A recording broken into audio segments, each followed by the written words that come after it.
કે મોટા મોટા અંગ્રેજોને આપણે ઝુકાવ્યા છે, તો આ તો આપણા દેશના ગદ્દારો છે અને ગદ્દારોના રાજીનામા માંગવાની વાત છે.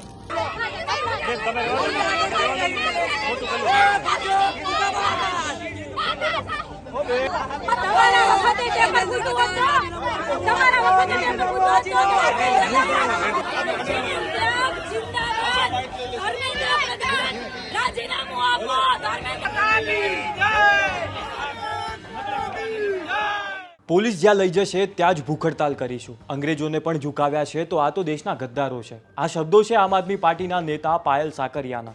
દિલ્હીમાં ચાલી રહેલા કોકરોચ જનતા પાર્ટી આંદોલનના સમર્થનમાં અને કેન્દ્રીય શિક્ષણ મંત્રી ધર્મેન્દ્ર પ્રધાનના રાજીનામાની માંગ સાથે આમ આદમી પાર્ટીએ ગાંધીનગરમાં વિરોધ પ્રદર્શન અને ભૂખ હડતાલની જાહેરાત કરી હતી. જો કે સવાર પડતા પહેલા જ પોલીસે સત્યાગ્રહ છાવણી તરફ જતા તમામ મુખ્ય રસ્તાઓ પર બેરીગેટિંગ ગોઠવી દીધું અને આમ આદમી પાર્ટીના નેતાઓ તેમજ કાર્યકર્તાઓને ત્યાં પહોંચતા પહેલા જ અટકાવી દીધા. અટકાયત બાદ પણ પાયલ સાકરિયા અને ધાર્મિક માથુકિયાએ પોતાનું વલણ બદલવાનો ઇનકાર કર્યો અને બંને નેતાઓએ કહ્યું કે પોલીસ જ્યાં લઈ જશે ત્યાં જ અમે ભૂખ હડતાલ પર બેસી જઈશું. પાયલ સાકરિયાએ આરોપ લગાવ્યો કે વિરોધ કરવા આવતા વિદ્યાર્થીઓ અને તેમના વાલીઓને પણ પોલીસે ધમકાવ્યા હતા. પરમિશન હોવા છતાં સત્યાગ્રહ છાવણીમાં બેસવા દેવામાં આવ્યા નહીં અને અડધી રાત્રે વિદ્યાર્થીઓની અટકાયત કરવામાં આવી. તેમણે એવો પણ આક્ષેપ કર્યો કે શાંતિપૂર્ણ આંદોલન કરવાની પણ મંજૂરી આપવામાં આવી રહી નથી.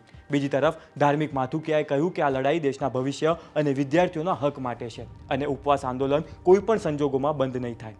આખરે અટકાયત બાદ આમ આદમી પાર્ટીના નેતાઓએ સરકાર અને પોલીસ કાર્યવાહી અંગે શું કહ્યું તે સાંભળો. બરાબર, આખા દેશની અંદર અલગ અલગ રાજ્યોની અંદર ચાલુ જ છે, દિલ્હીની અંદર હજી સતત ચાલુ જ છે, પણ તમામ જગ્યાઓ પર યુવાનો મજબૂતાઈ રીતે આગળ વધી શકે છે. આપણા ગુજરાતની અંદર એકે એક સિટીમાં એકે એક ગામમાં જે વિદ્યાર્થી અહીંયા આવવાના હતા એને ધમકાવવામાં આવ્યા છે. જે વિદ્યાર્થી અહીંયા આવવાના હતા એમના ઘરે એમના મા બાપને ધમકાવવામાં આવ્યા છે, ટોર્ચર કરવામાં આવ્યો છે, અડધી રાતે એમને ડિટેન કરવામાં આવ્યા છે. આપણે કહેવાનું છે કે ભાઈ ભાજપ વાળાએ બધી જગ્યાએ તાનાશાહી કરી લીધી, લાઠીઓ વરસાવી લીધી, ટીયર ગેસના ગોળાઓ વરસાવી લીધા, પણ આપણું ગુજરાત હંમેશા ઇતિહાસ છે આપણા ગુજરાતનો કે શાંતિપૂર્ણ આંદોલન આપણે કર્યું છે અને કહેવાય ને કે મોટા મોટા અંગ્રેજોને આપણે ઝુકાવ્યા છે, તો આ તો આપણા દેશના ગદ્દારો છે અને ગદ્દારોના રાજીનામા માંગવાની વાત છે. તો આજે અમે શાંતિપૂર્ણ આંદોલન કરવા માટે આવ્યા હતા. આખા ગુજરાત રાજ્યમાંથી બધા આંદોલન કરવા આવતા હતા, પણ આ તાનાશાહોએ શાંતિથી આંદોલન પણ આપણને કરવા નથી દેતા. સત્યાગ્રહ છાવણીનો મતલબ જ એ છે કે કોઈ પણ વ્યક્તિ આપણા ગુજરાતનો ત્યાં આવીને અવાજ સરકાર સામે ઉઠાવી શકે, એમને ન્યાય માટેની માંગણી સત્યાગ્રહ છાવણીએથી કરી શકે. પણ આ ભાજપે આ સત્યાગ્રહ છાવણીને આખી પોલીસ છાવણીની અંદર ફેરવી દીધી છે. એટલે આજે આપણા ગુજરાતની અંદર યુવાન હોય, વડીલ હોય, ટીચર હોય, પોલીસ હોય, કોઈ પણ વ્યક્તિ અવાજ ઉઠાવવો હોય તો ક્યાંય ઉઠાવી શકતા નથી. અમે આજથી ભૂખ હડતાલ પર હું અને ધાર્મિકભાઈ બેસીએ છીએ અને જ્યાં પોલીસ જ્યાં લઈ જશે અને ત્યાં અમે બેસીને ભૂખ હડતાલ કરીશું. કેમ કે અમારે આંદોલન કરવાનું છે, અમારે ન્યાય માટેની માંગણી કરવાની, શાંતિથી અમે માંગણી કરીએ છીએ. તમારે અમને જ્યાં લઈ જવાય ત્યાં લઈ જાઓ. બાકી અમે પરમિશન નાખેલી હતી સત્યાગ્રહ છાવણીની, અમને છતાં પણ બેસવા નથી દીધા. અમે અહીંયા બેઠા છીએ.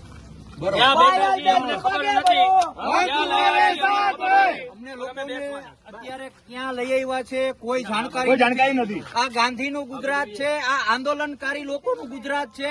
આ ગુજરાતમાંથી જ આંદોલનો ચાલુ થયા છે. કદાચ અમે એ વખતે ગાંધીજીની ચળવળ વખતે તો નહોતા, પરંતુ અત્યારે અમને ગર્વ છે કે આ ગુજરાતને બીજી વખત, આ ભારતને બીજી વખત બચાવવાની ચળવળમાં અમે સૌ સાથે છીએ. શાંતિપ્રિય રીતે આંદોલન કરવા માટે જવાના હતા, શાંતિપ્રિય આંદોલન કરી રહ્યા હતા, ત્યાં પોલીસનો ઉપયોગ કરી, પોલીસને આગળ કરી અને ખૂબ રીતે ખરાબ રીતે ઉટકાયત કરવામાં અમારી સૌની આવી છે. ત્યારે આજે જે છાવણી પર અમે ઉપવાસ આંદોલન કરવાના હતા એ જ ઉપવાસ આંદોલન અમારું ચાલુ છે.